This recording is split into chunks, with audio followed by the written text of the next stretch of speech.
बिस्मिल्लाहिर्रहमानिर्रहीम जी, अस्सलाम वालेकुम। दिस इज़ राना तजम्मुल और आप देख रहे हैं लर्निंग पॉइंट चैनल। ये हमारा ऑपरेटिंग सिस्टम का 17th लेक्चर है और आज के लेक्चर में हम प्रोसेस स्टेट्स को डिस्कस करेंगे। एज़ प्रीवियसली हमने डिस्कस किया था कि बेसिकली हमारे पास प्रोग्राम एंड प्रोसेस में क्या डिफरेंस होता है और प्रोसेस एंड थ्रेड्स में क्या डिफरेंस होता है और प्रोसेस और थ्रेड्स क्या होते हैं।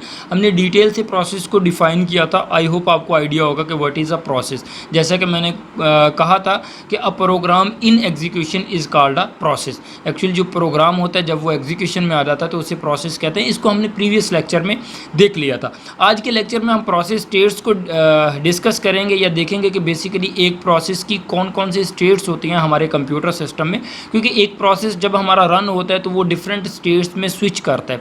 जैसा कि यहाँ पे लिखा हुआ है, as a process execute it changes states, कि जब हमारे पास एक प्रोग्राम रन हो रहा होता है हमारे कंप्यूटर सिस्टम में तो वो अपनी स्टेट्स को चेंज करता है।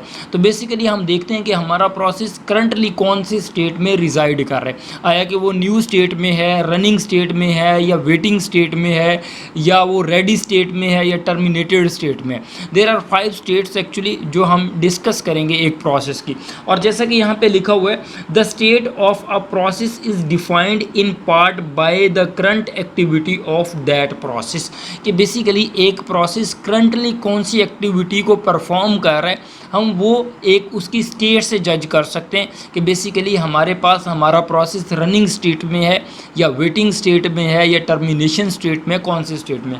तो वन बाय वन डिटेल में डिस्कस करते हैं कि हमारे पास जो स्टेट्स हैं वो कौन कौन सी होती हैं, उसको डिटेल में डिस्कस करते हैं। जैसा कि यहाँ पे लिखा हुआ है, सबसे पहले एक प्रोसेस की न्यू स्टेट में प्रोसेस कब होता है, जब एक प्रोसेस को क्रिएट किया जाता है तो वो बेसिकली किस स्टेट में होता है, न्यू स्टेट में होता है। The process is being created, ठीक है, जब एक प्रोसेस क्रिएट किया जाता है तो वो कौन सी स्टेट में होता है, न्यू स्टेट में होता है। अगर हम रनिंग स्टेट की बात करें तो इंस्ट्रक्शन आर बीइंग एग्जीक्यूटेड, कि हमारे पास जो भी हमारा प्रोसेस है जब वो इन एग्जीक्यूशन होता है तो वो कौन सी स्टेट में होता है, वो रनिंग स्टेट में होता है। ये बेसिकली डिफरेंट स्टेट्स हैं, बाद में एक होल डायग्राम के ज़रिए आपको कंप्लीट कॉन्सेप्ट को समझाया जाएगा। अगर हम रनिंग स्टेट की बात करते हैं कि हमारे पास एक प्रोसेस सीपीयू के पास चला गया, उस पर कुछ ना कुछ एग्जीक्यूशन परफॉर्म हो रही है, that is called running state actually. उसके बाद वेटिंग स्टेट की अगर हम बात करें तो हमारे पास एक प्रोसेस कब वेटिंग स्टेट में होगा, जब वो किसी इवेंट का वेट कर रहा होता है। इवेंट का वेट कैसे कर रहा होता है एक प्रोसेस, फॉर एग्जांपल एक प्रोसेस हमारे पास रन हो रहा है, रन होने के बाद उसको आईओ की ज़रूरत है, इनपुट आउटपुट डिवाइसेस की ज़रूरत है। तो अब हमारा प्रोसेस कहाँ पे जाएगा, वेटिंग में जाएगा, क्योंकि आईओ डिवाइसेस हो सकता है किसी और प्रोसेस ने ऑलरेडी ऑक्यूपाइड करके रखी हो या वो यूज़ करो, तो हमारा प्रोसेस क्या करेगा, वेटिंग लिस्ट में लगेगा। जब डिवाइसेस या हमारे पास आईओ डिवाइसेस अवेलेबल होंगी तब उसको अलाउ किया जाएगा उस आईओ को एग्जीक्यूट करना, फिर वो उन आईओ को रिलीज़ करेगा और दोबारा किस स्टेट में चला जाएगा, रेडी स्टेट में। इसको दोबारा से डिटेल में एक डायग्राम के ज़रिए समझेंगे तो आपको मज़ीद समझ आएगी। अगर हम रेडी स्टेट की बात करते हैं कि जब भी हमारे पास प्रोग्राम्स रैम में चले जाते हैं तो वो बेसिकली रेडी स्टेट में चले जाते हैं, क्योंकि रैम से ही दोबारा हमारे पास प्रोग्राम स्विच होकर कहाँ पे जाते हैं, सीपीयू के पास जाते हैं एग्जीक्यूट होने के लिए। सबसे पहले तो हमारे पास जॉब पूल में हमारे प्रोसेसेस होते हैं, जॉब पूल से वो रैम में जाते हैं, रैम से सीपीयू के पास जाते हैं, सीपीयू के पास एग्जीक्यूट होते हैं, फिर आईओ की ज़रूरत होती है तो वो आईओ के पास जाते हैं, इनपुट आउटपुट डिवाइसेस के पास, और अगर वो एग्जीक्यूशन कंप्लीट कर लेते हैं तो वो टर्मिनेट हो जाते हैं, राइट। तो रेडी स्टेट में हमारे पास प्रोसेसेस कब होते हैं, जब वो रैम में रिजाइड कर रहे होते हैं। और टर्मिनेशन स्टेट वो होती है जब एक प्रोसेस अपने साइकिल्स को कंप्लीटली एग्जीक्यूट कर लेता है, उसको सीपीयू की अदर ज़रूरत नहीं रहती तो वो टर्मिनेट हो जाता है। तो ये बेसिकली हमारे पास 5 स्टेट्स हैं एक प्रोसेस की। अगर इसको कंप्लीटली एक डायग्राम के ज़रिए देखें तो मज़ीद समझ आएगी। लेट्स सी कि जिस तरह ये आपके पास एक डायग्राम है जो कि जिसमें आपको पाँचों की पाँचों स्टेट्स शो की गई हैं, जो कि अभी अभी आपने देखी, जिसमें न्यू स्टेट है, रेडी स्टेट है, रनिंग स्टेट है, वेटिंग स्टेट है और टर्मिनेटेड स्टेट है। तो ये 5 स्टेट्स हैं। अब इनको थोड़ा सा डिटेल में देखते हैं। जिस तरह हमारे पास न्यू स्टेट है, न्यू स्टेट कब होती है, जैसा कि यहाँ पे पीछे लिखा हुआ है, जब प्रोसेस एक नया क्रिएट होता है, ठीक है। तो दैट मीन कि यहाँ पे न्यू स्टेट है तो हमारे पास एक प्रोसेस क्रिएट हुआ, क्रिएट होने के बाद वो कहाँ पे उसको लाया जाता है, रेडी स्टेट में। रेडी स्टेट बेसिकली कहाँ पे बन रही होती है, हमारे पास रैम में बन रही होती है, रैंडम एक्सेस मेमोरी में बेसिकली रेडी स्टेट होती है। और न्यू स्टेट जॉब पूल में होती है, हार्ड डिस्क में होती है, आप ये कह सकते हैं, राइट। तो हार्ड डिस्क से प्रोग्राम को रेडी स्टेट में लाया जाता है, मतलब कि रैम में लाया जाता है। जब रैम में एक हमारे पास प्रोसेस आ जाता है तो उसको क्या चाहिए, अब एग्जीक्यूशन के लिए सीपीयू चाहिए। तो सीपीयू के पास जाने के लिए ये रेडी स्टेट में क्यू में लगती है। हमारे पास जितने भी प्रोसेसेस होते हैं उसमें से जो हाई प्रायोरिटी प्रोसेस होता है या जो भी एल्गोरिदम की टेक्निक होगी उसके हिसाब से प्रोसेस को वो क्या करता है, उठाया जाता है और वो कहाँ पे चला जाता है, वो रनिंग स्टेट में चला जाता है। रनिंग स्टेट में बेसिकली क्या होता है कि आपके पास सीपीयू के पास, दैट मीन आपका प्रोसेस चला गया रनिंग स्टेट में, वो प्रोसेस एग्जीक्यूट हो रहा होता है, उस पर एग्जीक्यूशन परफॉर्म हो रही होती है रनिंग स्टेट से। अब अगर तो उसने अपनी एग्जीक्यूशन कंप्लीट कर ली तो वो एग्जिट हो जाएगा, मतलब प्रोसेस टर्मिनेट हो जाएगा।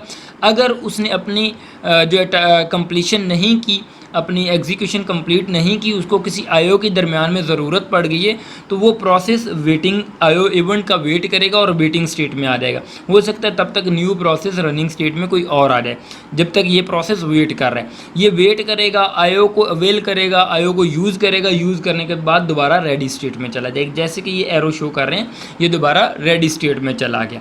अब यहाँ पे अगर प्रोसेस ने एग्जीक्यूशन कंप्लीट कर ली तो वो टर्मिनेट हो जाएगा। अब इस डायग्राम की आपको बेसिक समझ आ गई कि एक प्रोसेस है वो न्यू क्रिएट होता है, रैम में आता है, मतलब रेडी स्टेट में आता है, उसके बाद सीपीयू के पास चला जाता है, मींस दैट रनिंग में चला जाता है। उसके बाद अगर उसको आईओ की ज़रूरत है तो वो वेटिंग में चला जाएगा, आईओ को एंटरटेन करेगा, दोबारा रेडी स्टेट में चला जाएगा, क्यू में दोबारा लगेगा।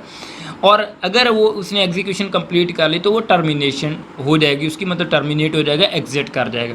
उसके बाद यहाँ पे एक इंटरप्ट लिखा हुआ और स्केजुलर डिस्पैच लिखा हुआ है।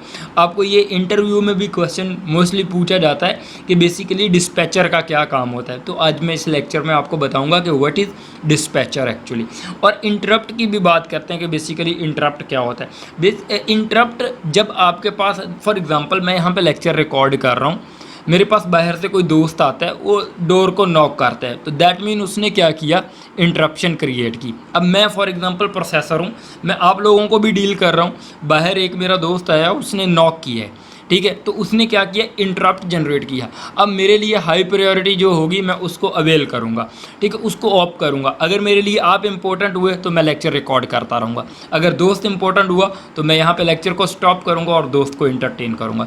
सिमिलरली हमारे कंप्यूटर सिस्टम में जब एक प्रोसेस रन हो रहा होता है, अगर कोई हाई प्रायोरिटी प्रोसेस आता है तो हमारा सीपीयू भी यही काम करता है। वो अब देखता है कि प्रायोरिटी किसकी हाई है, जिसको मैं एग्जीक्यूट कर रहा हूँ उसकी प्रायोरिटी हाई है, या जिसका इंटरप्ट आया है, जिसने मुझे कॉल किया कि मुझे इंटरटेन करो, वो बंदा इंपॉर्टेंट है, ठीक है। फिर जो इंपॉर्टेंट होगा सीपीयू उसको क्या करता है, ऑन करता है और उसको एग्जीक्यूट, बेसिकली ये इंटरप्ट जनरेट होता है। डिस्पैचर का ये काम होता है कि वो पुराने प्रोसेस को निकाल के दोबारा रेडी स्टेट में रख दे और जो हाई प्रायोरिटी इंटरप्ट जिसने जनरेट किया था उस प्रोसेस को उठा के सीपीयू के पास ले जाए। तो डिस्पैचर का क्या काम हुआ कि वो जो ऑलरेडी रनिंग प्रोसेस होता है उसको उठा के उसकी स्टेट्स जितनी भी होती हैं, क्योंकि जितना वो रन हो चुका होता है उसको सेव करना होता है, सेव करने के बाद उसको बैक रेडी स्टेट में लेके जाया जाता है, और फिर जो न्यू प्रोसेस जिसने इंटरप्ट जनरेट किया था रेडी स्टेट से उठा के उसको सीपीयू को दिया जाता है। बेसिकली ये काम होता है डिस्पैचर का। डिस्पैचर का काम ये होता है कि ये स्विचिंग करवाता है बिटवीन रेडी स्टेट एंड जो आपके पास रनिंग स्टेट होते हैं, इसके दरमियान जो स्विचिंग परफॉर्म हो रही होती है वो बेसिकली डिस्पैचर का काम। और इंटरप्ट क्या होता है, ये हाई प्रायोरिटी प्रोसेस आता है, जब वो आता है तो वो इंटरप्ट जनरेट करता है कि भाई मैं आ गया हूँ, मुझे इंटरटेन किया जाए, मुझे पहले प्रायोरिटी दी जाए। तो that was all about the process states. एक दफ़ा फिर गो थ्रू करवा देता हूँ ताकि आइडिया क्लियर हो। जिस तरह हमारे पास न्यू प्रोसेस आता है वो न्यू स्टेट में होता है, जब प्रोसेस क्रिएट होता है तो न्यू स्टेट में होता है, उसके बाद रैम में आता है जिसको रेडी स्टेट कहते हैं, उसके बाद फिर उस प्रोसेस को जब उसकी बारी आती है तो वो रनिंग स्टेट में चला जाता है। डिस्पैचर का ये काम होता है कि वो रनिंग स्टेट में लेके जाता है उसको। अगर कोई हाई प्रायोरिटी इंटरप्ट आता है तो पहले वाले प्रोसेस की जो भी स्टेट्स होते हैं उसको सेव करता है, और जो हाई प्रायोरिटी इंटरप्ट होता है उसको इंटरटेन करता है या सीपीयू को प्रोवाइड करता है।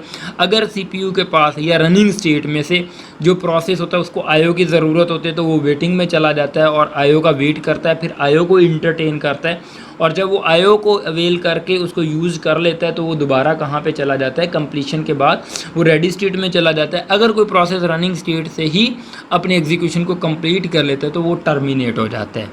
आई होप आइडिया क्लियर हुआ होगा। मैंने बहुत डिटेल में समझाने की कोशिश की है, लेकिन if you have still question you can ask me by comment. आप कमेंट कर सकते हैं, मेरा नंबर मोस्टली वीडियोस में दिया हुआ है।